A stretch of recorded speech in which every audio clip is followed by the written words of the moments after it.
Hey YouTube, Pipe and Redbeard. It's balmy 25 degrees here. It's the warmest day we've had in probably a week, I think. Oh, there's a dog pooping on the side of the road. That's awesome to see. It's funny. There you go. But what can top that?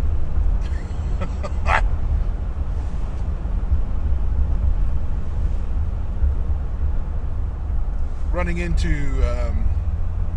yet another worship rehearsal for church. This is the first Wednesday night, though, that we've had in years. So that I'm actually excited for. That'll cut down on the weekend time, which will be good.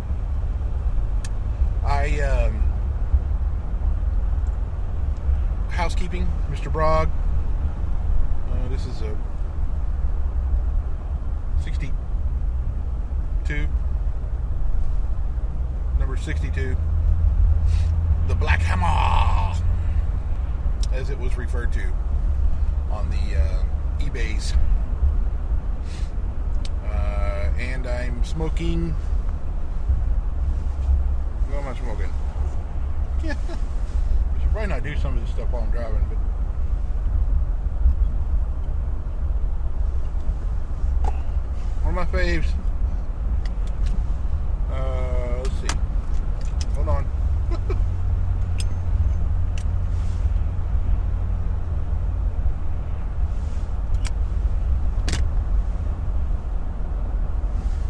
I've tried the Ole Shenandoah. This is bootlegger and single cask. I didn't care for the single cask that much, which is weird. I love whiskey. But I don't know. I didn't like it. It was okay. I mean, I'll smoke it, but it's not like the bootlegger where I'm like, I really want that. Yeah. So the bootlegger is a very sweet aromatic, and it burns really well. And as you get more down the bowl, it's just it's like a white ash. It's really burns even. So anyway, I couldn't rave enough about that. But what I wanted to talk about here is drumming in Christian music these days.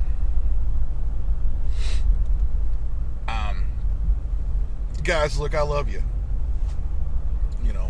The guys that are out there in like Jesus Culture and Hillsong and Elevation and Vertical Church Band, and look, you guys are I think you're doing a good job. What I don't think is being good stewards is the producers. I think they're all trying to make you sound like the same thing, and it's just like it doesn't harken back to some of the great drummers we've had of this time period. And I'm talking like Steve Gadd, Stuart Copeland, Abe Laboral, the dudes that played for James Brown and Ray Charles. There's countless guys like that. Did all these great grooves and were known for that. And it just doesn't. It's like a lot of the stuff gets thrown down on these albums. It's just doesn't make any sense. It doesn't make you feel good necessarily. I understand a part of that is most of the Christian songs are trying to. They definitely have a high point, and they try to reach that and really make that epic. But I just think you can do so much more than just Tom stuff all the time. I mean, that's all it sounds like. You listen to a Hillsong, Hillsong anymore is just synth stuff. But let's take Jesus Culture or Elevation or something. And like you spend half the song on doing Tom stuff, you hardly ever hit your snare. and it doesn't have a groove at all.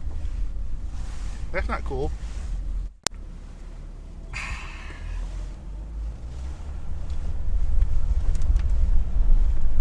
You know what else goes with a pipe?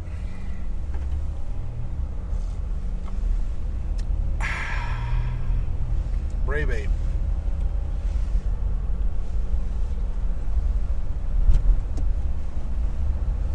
As I was saying, so when you listen to all this newer Christian music, and why I say about the gospel thing, there's no pocket. It's very emotive. I would probably say that, and that's good. But there's more to it than that. You can be emotive with a pocket and with a group. You know, listen to Israel Houghton, his band. Now, they get a little crazy, but I like it. But it's a lot more groovy. And I guess all I'm trying to say is, for a drummer, from a drummer's perspective, who's, you know, kind of really tried. You know, it's not my full-time job, sure, but I do try to, like, do it justice, and to, you know, be a drumsmith as much as I can, you know, keeping in mind that I'm the, you know, laying down this groove, or whatever I'm playing, or whatever I'm doing. And I tell you what, guys, it's hard to do when trying to play these, you know, modern Christian worship songs, and, you know, you want me to play like the album. You just could do more. And I don't mean be busy, like a lot of fills and massive polyrhythms. That's not what I mean. I just mean, you know, you got 4 limbs. You got a snare drum, kick drum, toms, cymbals. You can use them. You don't have to do the tom thing all the time. You know, you don't have to do 4 on the floor, snare on 2. You don't have to do that all the time. There's more to it. It's just irritating for a guy who really kind of, not that I'm a very good student of drumsmith, but you know, some of my favorite, here's an idea. Some of my favorite drummers are Billy Cobham, Steve Gadd. Got to throw him in there. Virgil Donati, Dave Weckl.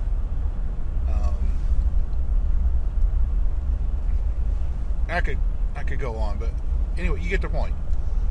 Dennis Chambers, right? Guys who technically huge, but when it comes down to it and they're tasked with playing a groove, it's going to be there. And I just don't see that with what's getting put out. And now, like I said, I think some of this isn't your fault, guys.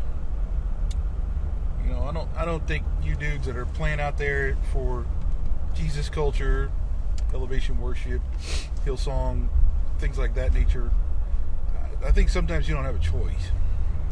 I really put this on the producers, but then the same token, it's kind of up to the churches and the guys in your band who make these choices to kind of say, hey, you know, let's do something more interesting than what's this vanilla tom and kick drum stuff. Anyway, I say all that on the way to rehearsal where I'm going to try to do something with it. And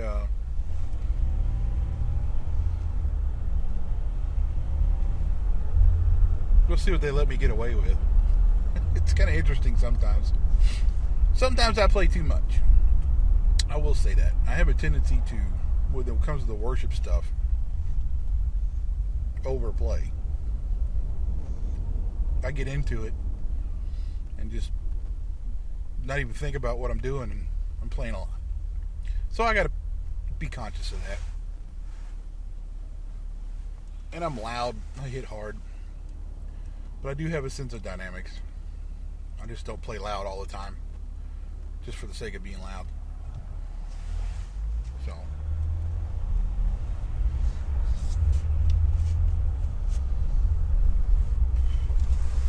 that's the bit of discussion I wanted to have with YouTube today. So if you got a thought on that, know somebody else that has a thought on that, throw them my way.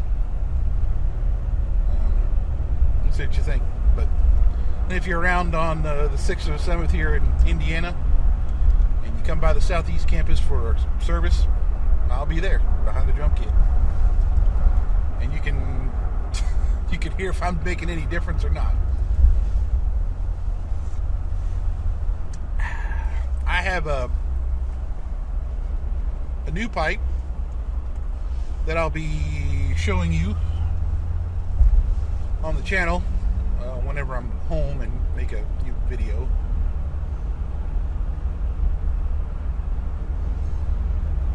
It's a Savinelli Hercules 320. So far, man, that thing is a great smoking little pipe. I shouldn't say little; it's pretty big. I got it because it was big, to fit my paws. So it does feel good in my hands, but it's a little heavy on the clinch. But so far, it didn't really bother me that much. Anyway, I'll debut that soon.